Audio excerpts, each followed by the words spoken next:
जैसे यानी आपका भी जो ये टाइम था तरबियत का, तो उसमें ज़िक्र अज़कार भी तो होते होंगे और हो सकता है कोई वक्त फरागत का भी होता हो, उसमें आपका मामूल क्या था? देखो, वो खैर हमारा जो मसला रहा वो तो कुछ एक अजीब से ही सिलसिला था, वो एक अलग मामला था थोड़ा सा। और वो ये था कि पहले जब ये समझ लो तरबियत शुरू हुई ना, तो मियाँ साहब ने एक बात कही। उन्होंने कहा कि मियाँ एक बात बताओ। मैंने कहा क्या? कहने लगे एक ही किश्ती में हो या दो में हो? मैंने कहा क्या मतलब? कहने लगे दुनियावी काम छोड़कर आए हो या अभी बाकी है कुछ? मैंने कहा जी मुझे तो नहीं लगता कुछ बाकी है, लेकिन अगर कुछ रह गए तो फिर या तो छोड़ ही देंगे या कुछ कर लेंगे। फिर कहने लगे नहीं, एक तरफ हो गया और जाओ वापस, जो बाकी काम है वो निपटा लो। मैंने कहा मियाँ ये तो मरते दम तक नहीं निपटेंगे। तो उन्होंने कहा फिर मरते दम तक नहीं आना। अब मैंने कहा जी फिर निपटा दिया हमने, समझ लो। कहने तो वहाँ पैसे कितने हैं? तो तकरीबन कोई 125-150 रुपये थे। मैंने कहा जी 125-150 रुपये हैं। कहने लगे ये भी तुम्हें परेशान करेंगे फिर। मैंने कहा फिर?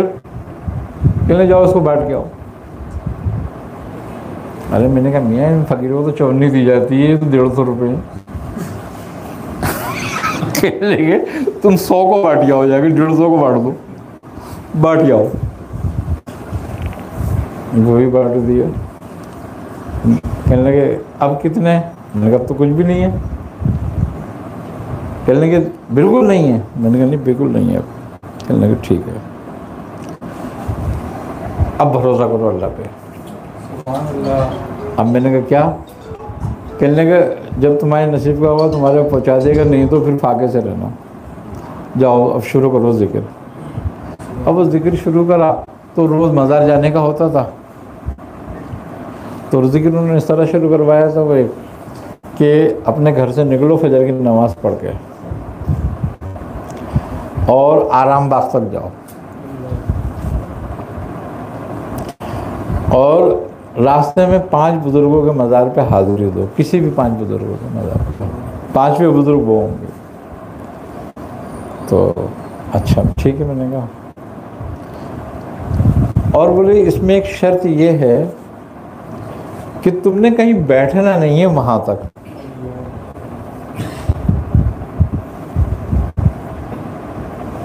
मैंने कहा ठीक है। कितने दिन करना है? कहने दिन का तो हमें भी नहीं पता, शुरू तुमने करना है ये पता है। मैंने कहा अच्छा। वही शुरू हो गए हम। पहले दिन गए तो बड़ा भारी लगा, बड़ी मुश्किल हुई। अब दिल चाहे कि यार कहीं बैठ जाओ, फिर मैंने बोला मियाँ ने मना किया कि बैठना नहीं। 25 किलोमीटर तो बनेगा यहाँ से। हाँ बैठना नहीं। तो आखिर भाई चलते चलते पापोश पे पहुंचने के बाद ना मैंने कहा भाई अब नहीं चला जा रहा। अब वो कहने लगे, मेरे साथ एक हमारे पीर भाई थे, वो कहने लगे यार आज मैं तुम्हारे साथ इसलिए आया हूँ कि तुम्हारा हौसला बढ़ाता रहूँ। मैंने कहा भाई तुम कितना भी हौसला बढ़ाओ, मैं तो यहीं बैठा हूँ। अब वो बैठ गया, नहीं चला यार, आदत नहीं थी इतनी। बैठ गए भाई। मैंने कहा भाई बैठ जाओ बस, अब नहीं चला यार, गिर पड़ेंगे तो क्या फ़ायदा होगा। तो बैठ गए। वो मुझसे कहने लगे वापस चलो। मैंने कहा कहाँ? कहने लगा मैंने कहा क्यों आगे नहीं चले? बोले नहीं, मियाँ ने मना किया था कि बैठना नहीं। एक हफ्ता तो इसी शिशोपज में गुजरा, प्रैक्टिस में। कभी कहीं जाके बैठ जाते, कभी कहीं जाके बैठ जाते। एक हफ्ते के बाद जो है ना वहाँ पहुँच गए। तो जिस दिन वहाँ पहुँचे ना, तो दूसरे दिन हमारे पीर भाई मुझसे कहने लगे मियाँ साहब कह रहे हैं कि आज से शुरू हुआ है तुम्हारा काम। मैंने कहा अच्छा अब हम वहाँ जाके बैठ जाएं तो क्या करें? अब थोड़ी देर वहाँ कुछ बताया था कितनी देर पढ़ना है, यहाँ बैठ के ये चीज़ जिक्र करना है, उतनी देर वहाँ जिक्र करें, वहाँ से चलें तो घर आएँ अब वो हुआ क्या कि घर वाले लड़ने लगे, तुम लोग काम वाम को तो रह नहीं किसी, और ये पैदल जाने का क्या काम है, पैसे लो जाओ। अब मैं क्यों नहीं, पैसों को तो मना किया। अब वो खैर साहब आखिर ये हुआ कि घर से लड़ाई हो गई, घर से भी निकाले गए। अब जब घर से भी निकाले गए तो एक वो बैठक थी हमारी, बस वो रह गई। अब वो जाएं आए, अब वो थोड़ा बहुत सिलसिला अनाज का था वो भी ख़त्म हो गया। अब वो जब ख़त्म हो गया तो वो हमारे एक पीर भाई था, वो कहने लगा यार ये जो हम लोग पकाते थे तो ख़त्म हो गया मामला, अब क्या करना है। मैंने कहा अब क्या करना है, अब मज़ार पे जाके बैठेंगे, अल्लाह अल्लाह खैर सल्लाह, लंगर तो आता ही है। अब एक कहने लगा अब लंगर को मज़ार के खाएंगे मैंने कहा अल्लाह बेहतर करेगा भाई, अगर मज़ार का खिलाना होगा तो मज़ार का खाएंगे, यहाँ का खाना होगा तो अपना खाएंगे। अब हम लोग वहाँ जाते हैं तो वो एक दिन इत्तेफाक की बात ये हुई कि वो वहाँ रश वश था मज़ार पे, ज़रा हम लोग बाहर फुटपाथ पे बैठ गए, वहाँ जिक्र करने लगे। तो वो मज़ार से थोड़े फासले पे ना, ज़रा से फासले पे वो फ़कीरों को खाना खिलाते थे होटल वाले लोग, पैसे दिए जाते थे कि भाई 10 आदमियों को खिला देना, 5 आदमियों को खिला देना, 20 आदमियों को खिला देना है। हाँ हम वहाँ बैठे हुए, वाया प्लेट और रोटी लेकर उनने कहा लो प्लेट रोटी लो मैं उसकी शक्ल देख रहा, मैंने कहा भाई पैसे नहीं है हमारे पास। वो कहने नहीं नहीं नहीं पैसे आ गए तुम्हारे, खाओ तुम लोग खाना। मैंने कहा यार, अब वो 1.5 दिन हो गया था हम लोगों को खाना खाए हुए, तो मैंने कहा यार सालन से तो नहीं खाएंगे। वो कह रहा है यार साल तेरा परहेज है भाई, सालन का सालन तो मुझे दे दे, मैं खाऊंगा। सालन उसने खाया, रोटी मैंने खाई। खा के मैंने कहा यार मियाँ साहब से पूछ लें अगर कि हमें कोई ऐसा सालन दे दे तो हम क्या करें। तो अभी तो खैर खा लिया हमने, लेकिन पूछना पड़ेगा ये। अब जब हम वापसी हुए ना तो हमने कहा नसीराबाद से होते हुए जाएं। तो वसीर वापसी में हम गए मियाँ साहब के पास, तो हम बाहर खड़े हो गए, मैंने दरवाज़ा बजाया, हमारे पीर भाई थे इरफान, वो आए। उन्होंने कहा तुम्हें बैठने को तो मना किया है, तुम लोग यहाँ क्यों आए। अरे मैंने कहा मियाँ साहब से मिलना है। तो कहने आज तुम्हारा चेहरा टूट जाएगा, इसका मतलब है फिर कल से शुरू होगा। अरे मैंने कहा ये क्या बात हुई, कुछ सवाल करना था हमने, तो कोई बात पूछनी थी। तो मियाँ साहब फरमाने लगे, कहने बुलाओ इनको अंदर। अंदर गए तो दरवाजे पे खड़े हुए थे, हाँ क्या हुआ। तो मैंने कहा मियाँ थोड़ा सवाल था। कहने की रोटी जहाँ से भी मिले खा लेनी चाहिए। आई समझ में बात, तुम्हारे हाथ में आई तो तुम्हारी है बस, लेकिन हाँ सालन से परहेज रखना, और इसका कोई परहेज नहीं है, ये खा सकता है। मैंने कहा चलो भाई वापस चलो, हो गया जवाब। हम लोग वापस निकले, आए। तकरीबन 7-8 महीने ये सिलसिला रहा। अब वो जूतियाँ टूट गई, अब वो जूती के पैसे नहीं। मैंने कहा यार मियाँ साहब से पूछ लेते हैं कि भाई कहीं जूती वूती अगर मिल जाए। तो मैंने कहा चलो। तो वो हमारे पीर भाई थे, वो मियाँ साहब थे नहीं, तो पीर भाई थे इरफान मियाँ, उनके पास गए। मैंने कहा मियाँ, वो हमारे सीनियर थे वो बहुत, तो मैंने उनसे कहा, मैंने कहा मियाँ एक बात बताओ, जूतियाँ वूतियाँ टूट गई, पैसे वैसे नहीं है, क्या करें। उन्होंने कहा क्या करो से क्या मुराद है, मेरे साथ भी ऐसे ही हुआ था, ये तो नंगे पैर फिरने वाला काम है। अबे मैंने कहा भाई जून जुलाई है ये, रोडों में बड़ी गर्मी होती है। तो कहने आजमाइश का अब शुरू हुआ है, अब से कुछ नहीं है, जाओ कोई जूती वूती छोड़ो, अगर दिलवानी होगी कोई रास्ते में दे देगा, और नहीं तो घूमते फिरते फिरो। मुफ्ती साहब 15 दिन ऐसे फिरते रहे। 15 दिन के बाद पता नहीं किसको तरस आया, उसने कहा भाई जूती तो पहन लो तुम लोग। तो उन्होंने तरबियत दूसरे तरीके से करी। फिर वो अमल ख़त्म हुआ तो पाड़े बैठा दिया था, वो चिल्ला काटा है वहाँ पर बैठ के 8-9 महीने का। तो तकरीबन 13 साल के करीब जो है ना, समझ लो सन 80 से लेकर और 92-93 तक बड़ा मामला गड़बड़ रहा। लेकिन यह है कि वो नरमी हो गई थी। 8 साल के बाद कोई 88 में काफ़ी नरमी हो गई थी। लेकिन ये है कि ये 7-8 साल तो बिल्कुल ऐसे थे, वो ये कहते थे कि काम आदमी का जब मुकम्मल होता है जब वो इन आदतों से सारे से गुजर जाए। एक अमल सूरह यासीन का अमल कर रहा था मैं कब्रिस्तान में जवाले में, तो 72 मरतबा रोज़ाना रात को पढ़नी होती थी खड़े होकर। तो वो मैं पढ़ रहा था, वहाँ हो गया मलेरिया, मच्छर काट गया कब्रिस्तान में कोई, मलेरिया हो गया, बुखार चढ़ गया बहुत। अब वो हमने कोई दवा ववा नहीं ली, हम अपने काम में ही लगे रहे। अब बुखार चढ़ता रहता और वो हम अपने पढ़ाई करते रहते। एक दिन कोई मुझे 5 या 7 दिन बुखार चढ़ते हुए हो गए। मैं पढ़ रहा था, एक दिन धाड़ करके मैं गिर गया, चक्कर आए और मैं गिर गया, कुछ पता ही नहीं। आँख खुली तो अस्पताल में।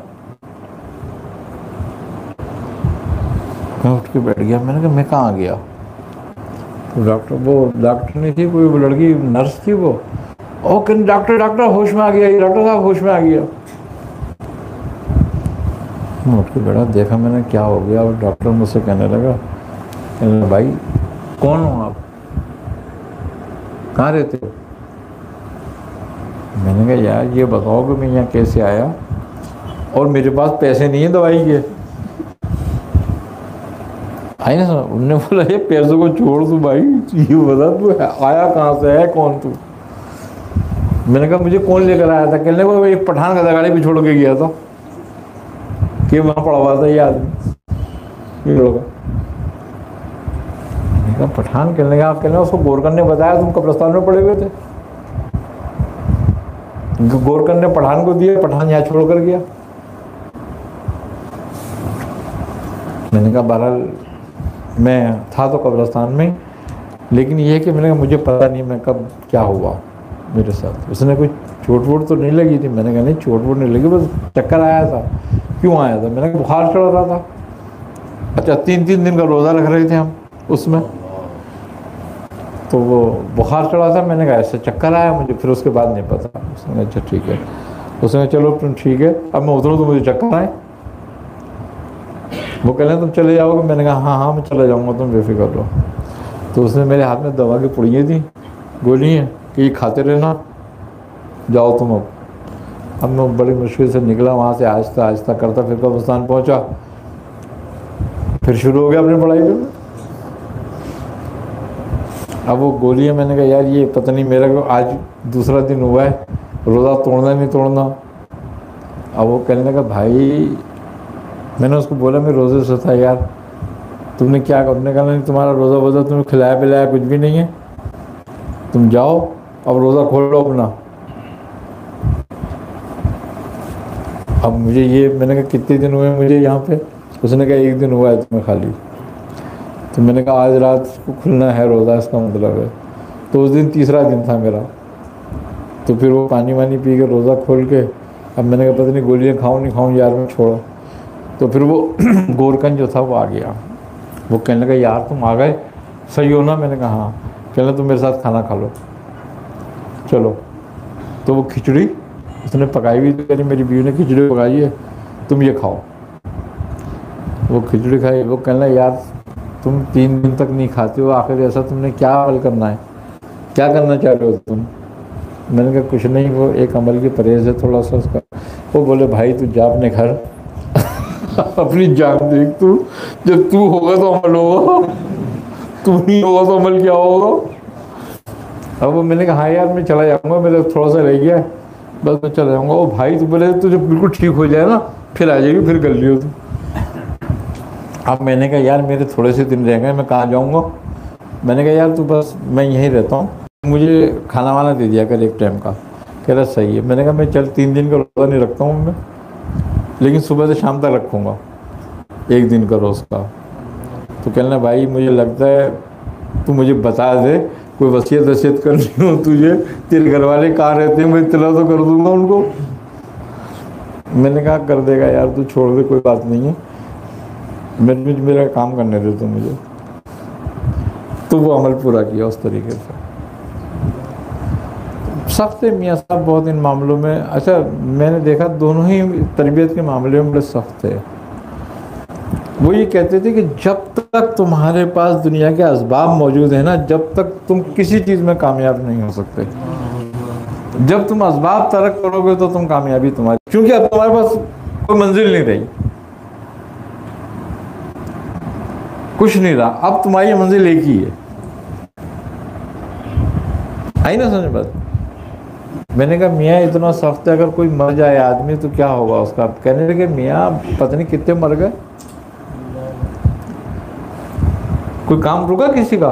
मैंने कहा नहीं, तो पहले तुम मर जाओगे तो कौन सा जाएगा। हम तो भाव तक नहीं पहुंच सके। आई ना समझ। तो वो इतने सख्त है इस मामले में, वो बहुत सख्त है। लेकिन वो बस अब जवानी का टाइम होता है, आदमी गुजार लेता है कुछ ना कुछ करके। अच्छा, फिर कोई इतने हमारे पास इतने कोई ज़्यादा बड़े असबाब भी नहीं थे कि जिसकी फिक्र हो गई यार कहाँ जाएगा ये। तो हमारे जो पीर भाई थे इरफान मियाँ, उनको तो पूरी जायदाद उनकी उन्होंने जो है ना वो ख़त्म करा दी थी। और कहा जाओ मज़ार बैठ जाके।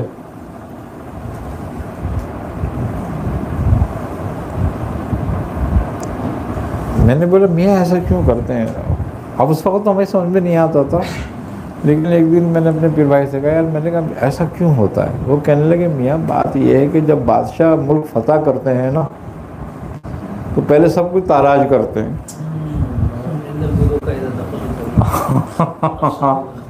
जब सब कुछ ताराज कर चुके होते हैं फिर कुछ बनता है उसके बाद।